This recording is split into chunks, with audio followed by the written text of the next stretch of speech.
그러나 되게 많은 사람들이, 특히 교회 주일날 예배 드리는 사람들은, 빠짐없이 참석하는 사람들은 내 마음이 정말 하나님을 향해 있고 하나님과 가까이 나아가는지 잘 모릅니다. 되게 착각해요. 자기가 예수 되게 잘 믿는 줄 알아요. 심지어 자기 자신도 속이는 경우가 많습니다. 아마 예루살렘에서 온 서기관들과 바리새인들은 예수님의 이런 지적을 동의할 수 없을 거예요. 뭐 우리가 입술로만 경외한다고? 우리가 마음으로 얼마나 하나님 경외하는데 동의 안 했을 거예요. 오히려 우리가 예루살렘 출신인데야 우리보다 하나님을 경외하는 사람 어디서 나와봐 이랬을 거예요. 동의 안 했을 거예요. 누구보다도 우리처럼 율법을 철저하게 지키면 우리가 하나님 제일 사랑하는 거야. 그렇게 자부심을 가졌을 것입니다. 동의하지 않았을 거예요. 그렇다면 우리 마음이 어떻게 하나님부터 멀어져 있는 걸 알 수 있겠습니까? 내가 동의 안 하면 끝인데, 인정이 안 되는데. 그래서 예수님이 두 번째 지적에 이렇게 말씀하세요. 9절부터 13절까지의 말씀이에요. 또 이르시되 너희가 너희 전통을 지키려고 하나님의 계명을 잘 저버리는도다. 모세는 내 부모를 공경하라 하고 또 아버지나 어머니를 모욕하는 자를 죽임을 당하리라 하였거늘 너희는 이르되 사람이 아버지에게나 어머니에게나 말하기를 내가 드려 유익하게 할 것 고르반 곧 하나님께 드림이 되었다고 하기만 하면 그만이라 하고 자기 아버지나 어머니에게 다시 아무것도 하여 드리기를 허락하지 아니하여 너희가 전한 전통으로 하나님의 말씀을 폐하며 또 이 같은 일을 많이 행하느니라 하시고. 그러니까 예수님이 너희가 입술로는 하나님을 경외하는데 마음은 하나님에서 멀다 하시면서 동의하지 않는 바리새인들에게 이렇게 말씀하시는 거예요. 메시지 성경으로 이렇게 해석하면 이런 얘기로 다시 풀어서 얘기할 수 있습니다. 너희는 부모에게 드려야 할 것이 있어도 부모 대신에 하나님께 예물로 바쳤습니다 말하면서 그 계명을 회피하고 있다. 아버지나 어머니에 대한 의무를 그렇게 모면하고 있는 것이다. 너희는 하나님의 말씀을 지워버리고 그 자리에 아무 것이나 원하는 대로 써넣는다. 너희는 이 같은 일을 다반사로 한다. 결과적으로 하나님을 위한다고 하는데 자기 마음대로 행동한다는 거예요. 하나님은 지금 부모를 공경하길 원하는데 부모 공경 안 해요. 그리고 우리 헌금했어요. 그 돈 갖고. 거르반 하고 이제 넘어가는 거죠. 근데 그런 일이 그 당시에 되게 많았답니다. 이게 다 뭐예요? 위선적인 행동을 하고 말씀하시는 거예요. 여러분 실제 이런 모습들이 우리에게 있습니다. 첫 번째로요. 예배 드리는데 마음이 딴 데 있어요. 주일에 분명 교회 나와서 예배를 드리는데 마음은 근심 걱정에 빠져 있어요. 하나님의 말씀을 들으려고 하지 않습니다. 찬양을 부르는데 하나님께 향하지 않습니다. 그냥 입술만 움직입니다. 그리고 설교를 듣는데 집중하지 않습니다. 딴 생각으로 가득 차 있습니다. 잠깐 졸고 잠깐 딴 생각이 드는 게 아니라 아예 그냥 중심에는 가득 차 있어요. 기도할 때도 그렇습니다. 기도하면 솔직함이 없습니다. 자신 마음의 중심에서 나오는 기도가 아니라 형식적인 기도, 예의가 섞여 있는 기도를 합니다. 세 번째는 말씀을 보고 듣고 배우는데 삶에 적용하지 않습니다. 주일날 설교를 듣고 마을 모임에서 성경 공부를 했는데 자기 마음대로 살아요. 적용하지 않습니다. 그래서 일상의 삶이 하나님과 상관없는 경우가 너무 많아요. 그리고 맨날 주일날 와서 주여 말씀대로 못 살아오니 용서하여 주옵소서. 그러면 그것도 만성이 됩니다, 여러분. 그러니까 무슨 말이냐? 예수님의 말씀대로 산다면 그 마음이 하나님께로 가까이 있다면 너 부모에게 드려야 될 거 드리게 된다는 거예요. 부모에게도 안 드리면서 드렸다 할 수 없다라는 거예요. 왜? 예배 안에서 하나님을 향한 그 마음은 일상의 삶에서도 연결되어 있기 때문에 내 부모를 공경하라고 하는 그 말씀을 지키게 되었다는 것입니다. 삶에서 말씀을 안 지킨다는 건 무슨 얘기냐? 너 지금 마음이 하나님께 멀어져 있다는 거야. 부모님한테 니도 안 드리잖아. 그런 얘기 하는 거죠. 찔리는 거예요. 네. 다 고르반고르반 하고 있거든요. 다.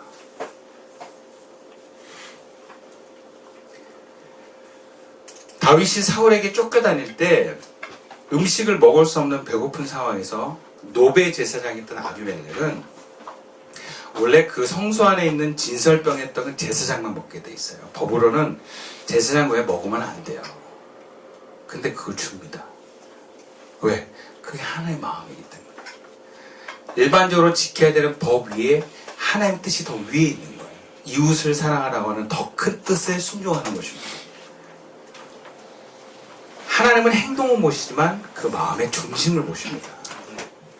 그래서 사무엘상 16장 7절에 보면 사무엘이 하나님의 영을 따라서 다윗의 집안에 가서 이새의 아들들에게 이제 기름 부으려고 하는데 사무엘이 좀 멋지고 외모가 좀 이렇게 축축한 사람한테 저기 하나님 택한 하나님의 어떤 다음 왕이구나 하고 딱 불렀더니 야 하지 마 그래.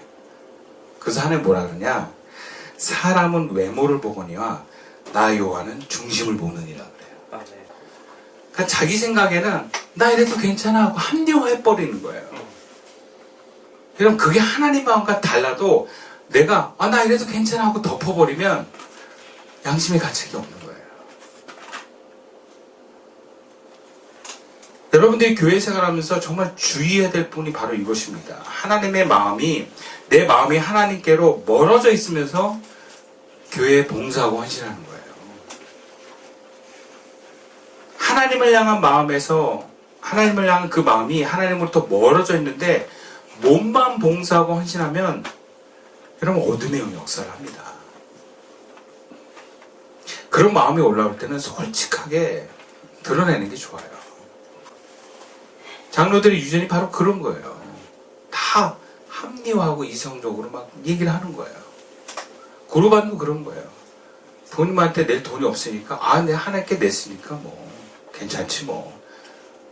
그 누가 얘기해 준 법입니까? 누가 괜찮다고 한 겁니까? 자기가 괜찮다고 하는 얘기예요. 문제는요, 자기 마음이 하나님과 멀어졌다는 걸 잘 몰라요. 남은 하는데 자기만 몰라. 누가 알려줘도 잘 받아들이지도 않습니다.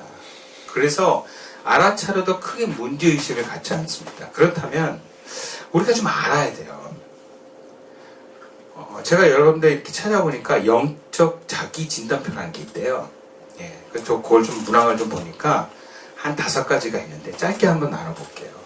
내가 지금 하나님과 멀어져 있다는 것을 어떻게 알까? 5가지 중에 한번 체크해 보세요. 첫 번째는 하나님과의 교제를 피하거나 무관심해진다. 구체적으로 기도가 부담스럽거나 귀찮다. 그래서 기도 안 하는 거예요. 또 하나는 성경을 읽지 않아도 전혀 마음에 거리낌이 없다. 뭐 이런 거. 네. 여러분, 우리 교인들은 다 날마다 성경을 읽고 기도하는 게 다 일상이잖아요. 근데 안 읽을 수 있거든요. 근데 그게 마음에 좀 거리낌이 오는 게 정상이에요. 하나님과 가까운 사람들은. 뭔가 내가 1독을 약속했는데 1독도 못해서 그러면 좀 찜찜해야 돼요. 근데 자랑스럽게 1독도 안 했습니다. 이거는 뭔가 문제가 있는 거예요. 성경을 3달 동안에 한독 우리가 성경 전체도 아니에요.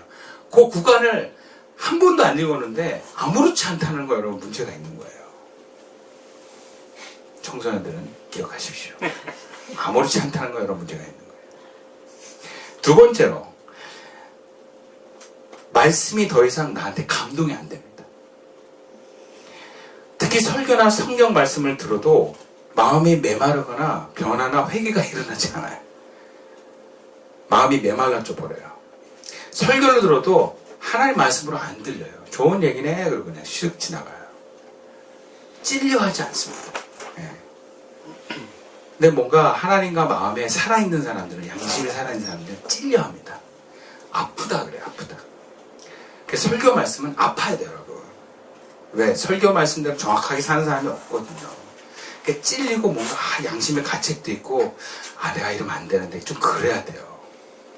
성경을 안 읽었으면 성경 안 읽었네. 읽어야 된다 그런데 뭐 그럴 수도 있지. 이거는 문제가 있는 거예요. 하나님과 멀어지면 메시지가 별로 건드려지질 않아요. 네. 세 번째는 죄에 대해서 민감하지 않습니다. 죄 짓는 것을 두려워하고 죄를 안 짓는 것에 죄에 대한 심각성을 가지고 있는 게 마음이 하나님과 가까워지는 사람이에요. 그래서 하나님과 가까우면 가까울수록 조금이라도 죄를 안 지으려고 막 해요. 네, 말도 죄 안 지으려고. 근데 멀어지면 그냥 마음대로 말하고 행동하고 그래도 막 인생 그런 거야 하고 막 그냥 다 덮고 넘어가요. 무뎌집니다. 무뎌져요. 남의 마음을 아프게 하면서도 전혀 양심에 가책이 없어요. 네 번째는 하나님과 관련된 것보다 다른 게 더 중요해져요. 다른 게. 하나님의 기뻐하심에 관심이 없고 내 만족과 내 기뻐하는 것을 자꾸 관심 갖고 우선하게 됩니다. 마지막으로는 이 공동체의 모임과 생활이 형식적이 돼요. 형식적으로 해요. 예배에 대해서는 그냥 의무감만 있고 평일의 신앙은 사라집니다. 공동체 교인들과 교제하는 게 불편해지기 시작합니다. 그래서 떨어져 있어요.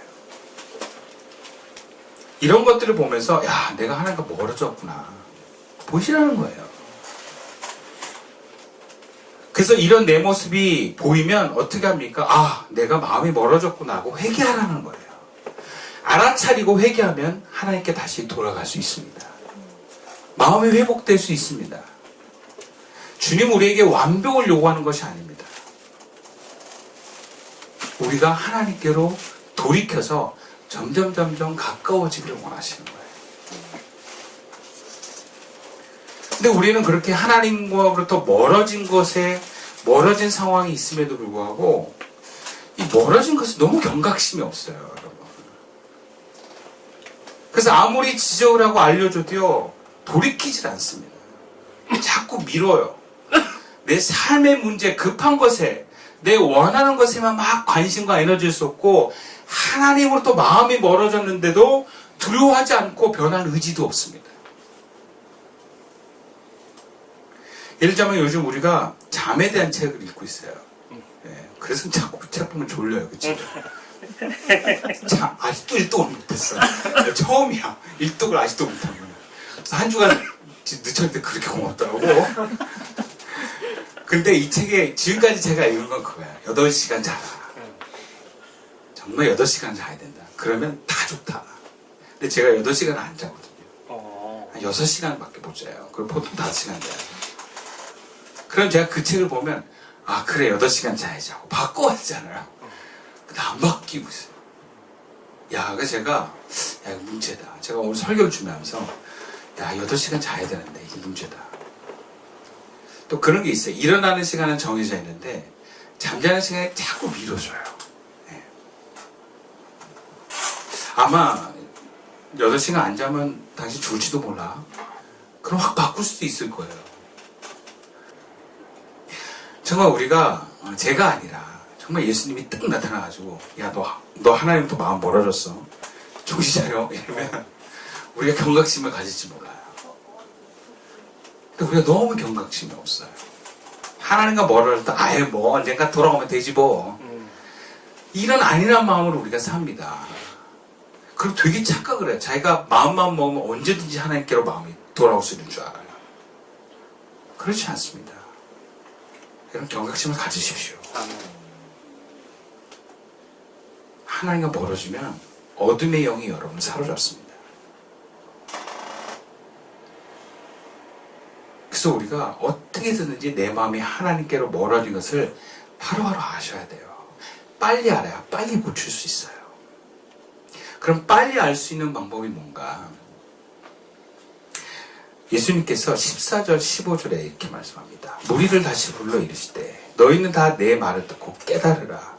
무엇이든지 밖에서 사람에게로 들어가는 것은 능히 사람을 더럽게 하지 못하되 사람이 안에서 나오는 것이 사람을 더럽게 하는 것이니라. 그래요. 우리가 내가 하나님께로 멀어졌다는 걸 빨리 알아야 되는데 빨리 알 수 있는 방법이 뭐냐? 나에게 나타나는 얼굴 그리고 내 말을 보면 내 마음이 하나님께로 멀어졌는지 알 수 있다는 거예요. 예수님께서 바리새인들과 서기관들에게 들으라고 하면서 이렇게 얘기해요. 너희가 입술로는 하나님을 경외하지만 마음으로는 하나님과 멀다.